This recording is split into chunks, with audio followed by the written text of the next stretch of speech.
thank Andre for his fine speech and turn to Pete Hitchens to continue the case.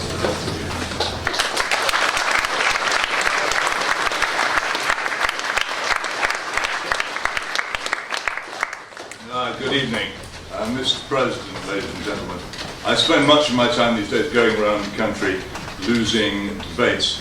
Let's see if I can lose this one too, hard though it will be, given the performance put up by the proposition. I can still do it. Everyone, I've just been informed, could be a citizen of everywhere. How nice. The whole idea of a sort of vast intercontinental car park where nobody is anywhere, nobody belongs anywhere, nobody's a foreigner and nobody's at home. There's these glinting, efficient people with their clipboards and safety helmets and safety glasses advance toward us saying, no, this must go, this must go, this must go. We must all be exactly the same in a place where nothing, whatever matters, and all we do is work and spend and have absolutely no connection whatsoever with our localities. Does this thrill you from the heart?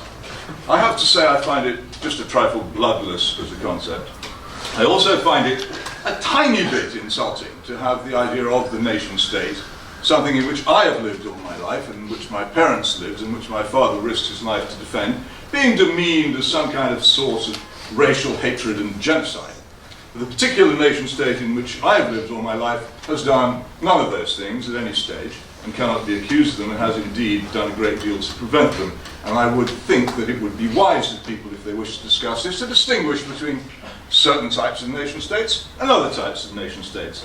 I do not think that this argument can be had by saying, because some nation states are unsuccessful, all nation states must go. What is actually being proposed is that this nation state must go.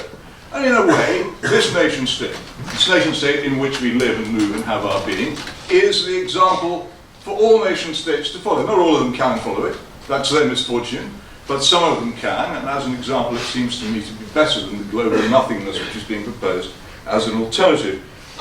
I cannot accept the idea that love of country is itself a wicked thing. On the contrary, the nation state is fundamentally the largest unit in which it is possible to be effectively unselfish. That is its purpose. We know enough about each other within such a nation state to be able to be effectively unselfish to ourselves and indeed to outsiders. Where is the rescue going to come from? Where is the relief going to come from? Where is the intervention going to come from, if not from a nation state strongly, ethically and morally motivated to do good, and used to doing good to itself in an ethical and moral fashion as ours does? This seems to me to be the fundamental argument. What do the proposition offer as an alternative? The European Union. Now, they seem to be in some way resentful of what they call backward-looking nationalism, which is discontented with the European Union. Has it occurred to them to wonder why? Is it possible? Has it crossed their minds that the reason why so many people have taken against the European Union, whether they be in France or Germany or Spain or Hungary or several other parts of the European Union, is because the European Union has failed them.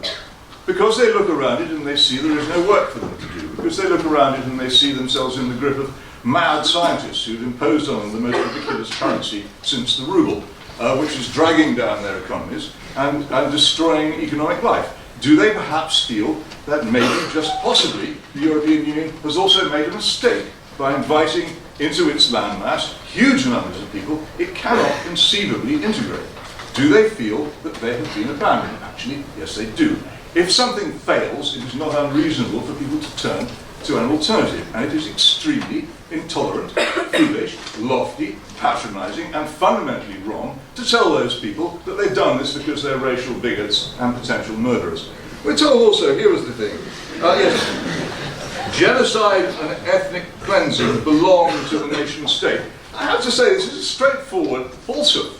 One of the greatest genocides ever committed in the past 200 years was committed by that great multinational, multi-ethnic state, the Union of Soviet Socialist Republics, which under Stalin launched a mass famine, which was, I have to say, not directed against any one nationality, but against millions of people whom that government despised and thought were disposable and who were starved to death in vast numbers. by that wonderful multi-ethnic, idealistic, utopian, non-nation, non-state of a kind which all utopians have always liked until it turns out to be like that.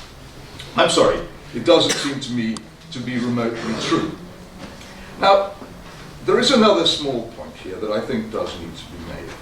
I don't know about you. I was very lucky in my upbringing. I grew up in a country which was still reasonably proud of itself, which regarded the fact that it was a place of liberty and the rule of law, where people were free to say and think what they liked, to assemble freely, where we had a free parliament, where our courts were just and incorrupt. I thought this was something to be proud of. And it wasn't just that. I also felt it was a place which it was possible to love. Not because I'm some kind of person who stands at attention to the national anthem, but because there is much about it that I love. From Portstown Hill, where my father is buried in the Hampshire chalk, not very far from the place where you could stand and look over the harbour from which he set out in warships for 30 years to defend this country against its enemies. Many, many parts of this country, a certain curve of the Thames, near Maple Durham, the Malvern Hills, the North Yorkshire Moors, move me in a way which no other country moves me. And I have travelled in my life to 57 different countries, and I have seen, I envy many of the wonderful things about France. I look at the Salle des Fresques in the Gare de Lyon. I think this idealized picture of a beautiful France inspires me and makes me, in some ways, wish that I was French and could be part of it, but I know that I'm not. That's their nation state. When I travel to Germany, I see the Bamberger Rider or the lovely sculptures in the cathedral at Naumburg, or many, many other features of that country, or listen to the music of Bach. I have an envy of what being German involves, or the lovely light-filled house of Goethe at Weimar. These things are beautiful and enviable, but different from us, and we are different from them. And it's a good thing we are different, because in those differences, many, many, many good things arise. And sometimes they mingle together, as in the music of Handel, who set to the most gorgeous music the words of the authorized version of the Bible, some of the most beautiful language ever written anywhere in the world. These are things of which to be proud, wherever you are. And there is no reason why we shouldn't be proud of our own.